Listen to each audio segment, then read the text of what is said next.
that state.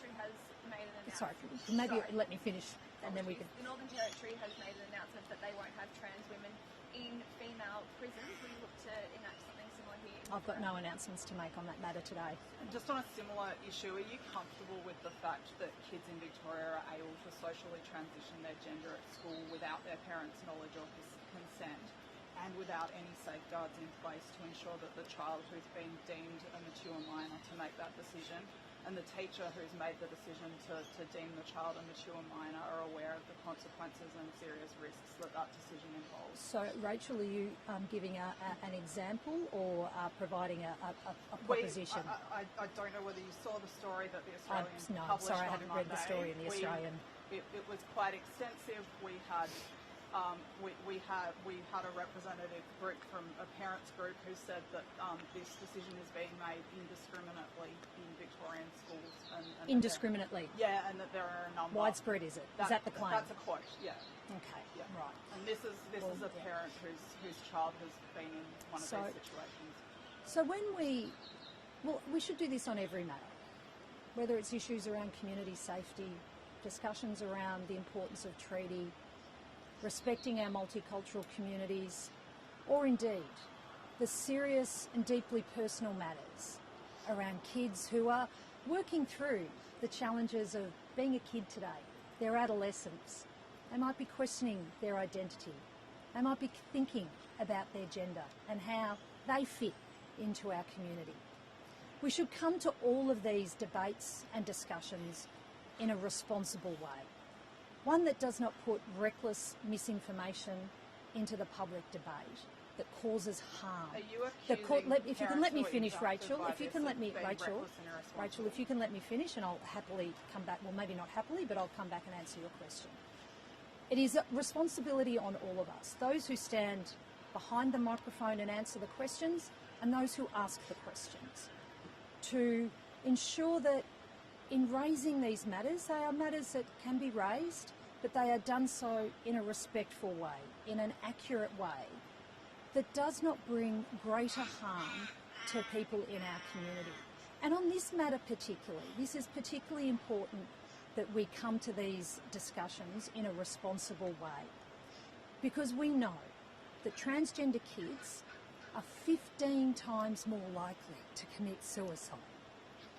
So I would hope, Rachel. That figure is heavily disputed. Well, you're going to dispute the higher rates of suicide amongst transgender kids. Figures from the Australian Institute of Health and Welfare who say that there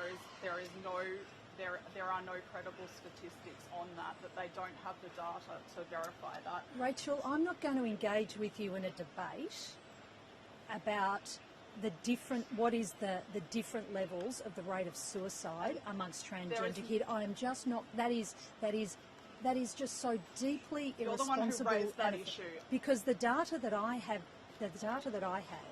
says that transgender kids from an activist group. Rachel, I will answer your questions if you give me the opportunity to complete the question that you have asked before you interject with another one.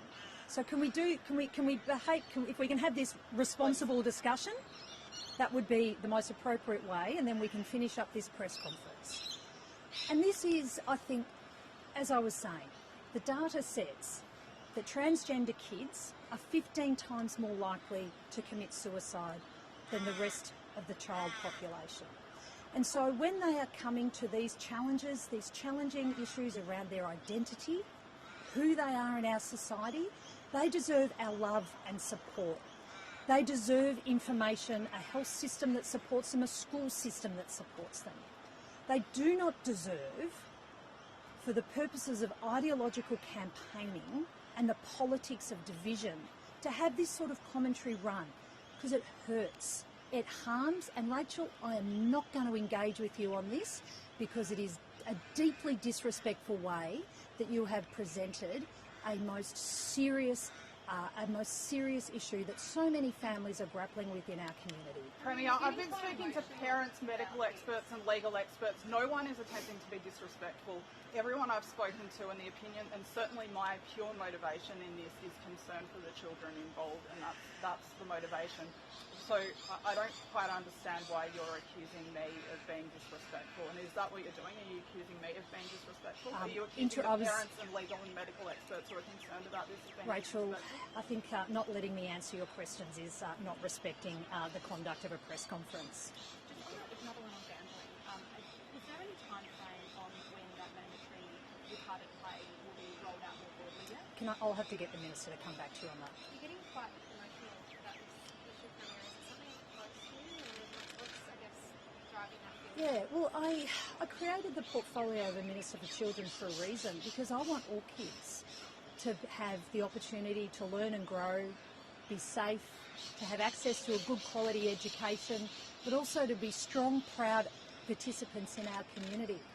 I passionately believe in that we need to work harder to give all kids the opportunity and equal opportunity. And that some of our most vulnerable kids do deserve. So yes, I do get emotional about this matter because it's deeply important. We should all think about how these kids struggle. And I've talked to some of these families too. I've understood what goes on in the Respectful Relationships programs in our schools. And it's about making a difference and supporting them. That's why I get very angry, Benita.